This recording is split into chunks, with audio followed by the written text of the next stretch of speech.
iccitiin milkaa'ina hojii paartii badhaadhinaa waadaa ummataaf gale gochatti jijjiiruun fayyadamummaa ummataa mirkaneessuu danda'uudha jedhu kantiibaan magaalaa Adaamaa obbo Haayiluu Jaldee. Magaalaa Adaamaatti kutaan magaalaa Daabee Sosochii Duula Nafiladhaa Paartii Badhaadhina Filannoo Marsaa 7ffaa Gaggeesse. Sagantaa Sosochii Duula Nafiladhaa Paartii Badhaadhinaa kana irratti kantiibaa magaalaa Adaamaa obbo Haayiluu Jaldee dabalatee hooggansi magaalaa sadarkaan jiru miseensonnii fi deeggartootni paartii badhaadhinaa aanaalee kutaa magaalichaa aanaa Caffee, aanaa Hangaatuu fi aanaa Solloqee Gorree akkasumas kutaaleen hawaasaa garagaraa bakka argamanitti sagantaa gaggeeffameedha. Hojii raawwachiisaa olaanaa kutaa magaalaa Daabee obbo Fayyisaa Lammii haasawaa taasisaniin paartiin badhaadhinaa paartii biyyattii ijaaruun badiirraa oolchedha jechuun paartii waggoottan darban keessatti ashaaraa magariisaatiin laga hidha guddicha Abbayaa xumursiisuun akkasumas inisheetifoota adda addaa bocuun fayyadamummaa lammiilee isaaf hojjetee hojjechiisuu danda'eedha jedhu. Paartiin badhaadhinaa paartii biyya keenya Itoophiyaa diigumsarraa baraaree biyyattii keessatti federaalizimii dhugaa hojiirra oolchuun sabaaf sablammootaa fi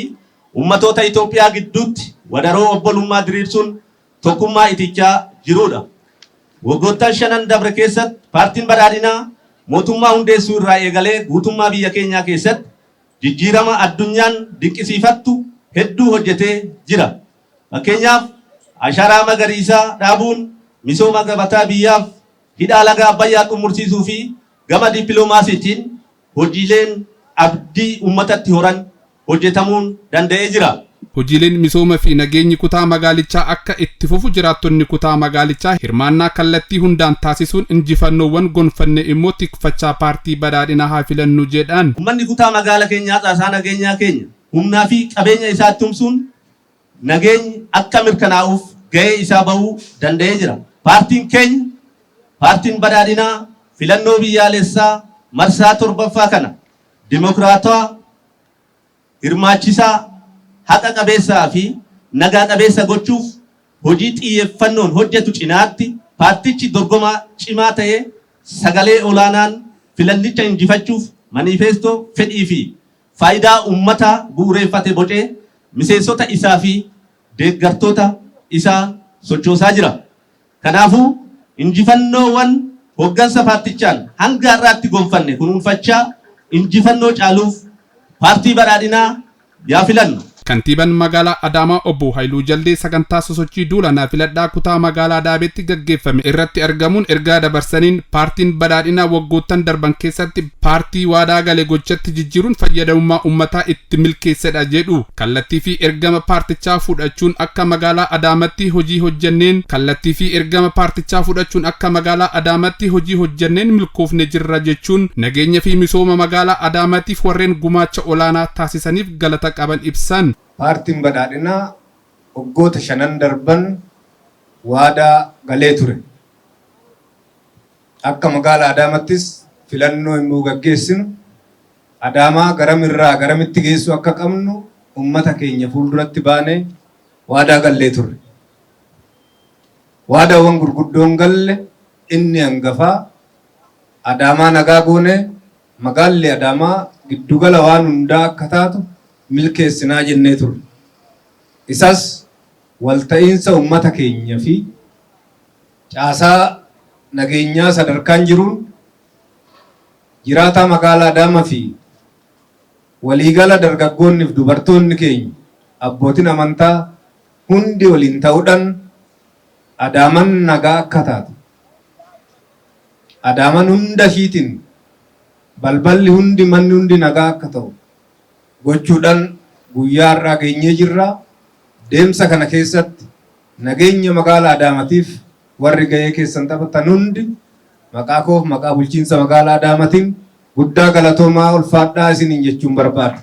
Injifannoowwanii fi bu'aawwan paartii badhaadhinaatiin dhufan kan ibsan obbo Haayiluun jiruu fi jireenya qotee bulaa jijjiiruu fi tajaajila hojii mootummaa teeknooloojiin wal simsiisuun kan hojjetameedhas jedhu. Haala waadaa galleen dargaggoota keenya gurmeessuu, aadaa hojii jijjiiruu fi carraa hojii uumuun hojiileen wafe irratti karoorfachuun kan hojjennuudha waan ta'eef filannoo marsaa 7ffaa kanaan hanqinaalee mul'atan guuttachuun kan hojjennu waan ta'eef jiraatan magaalaa Adaamaa miseensonnii fi deeggartoonni paartichaa paartii halkanii guyyaa hojjetu kana ceesisuuf mallattoo BC qamadii filachuun gahee keessan baachuu qabdu jechuun dhaaman. hawaasni oomishuu akka danda'u daandii itti agarsiisuu danda'u yoo eegallee haalli jiruuf jireenya qonnaan bulaa keenyaa ammallee hojii akka barbaadu hubanneerra. Filannoo darbeen guutuudha jennee hin qoranne.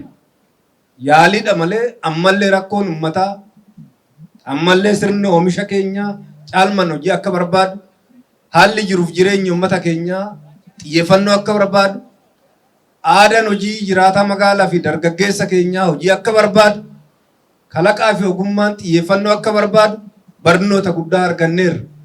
Cimnee paartii keenya ceesisuudhaan karoora amma eegalliiwwan amma eegalaman fuulduratti harkaanfachiisuuf yaadota haaraa immoo waltajjiin amma irra geenye barbaadu hunda maddisiisuun fuuldura keenya bara itti hojjennu paartii badhaadhinaa filachuudhaan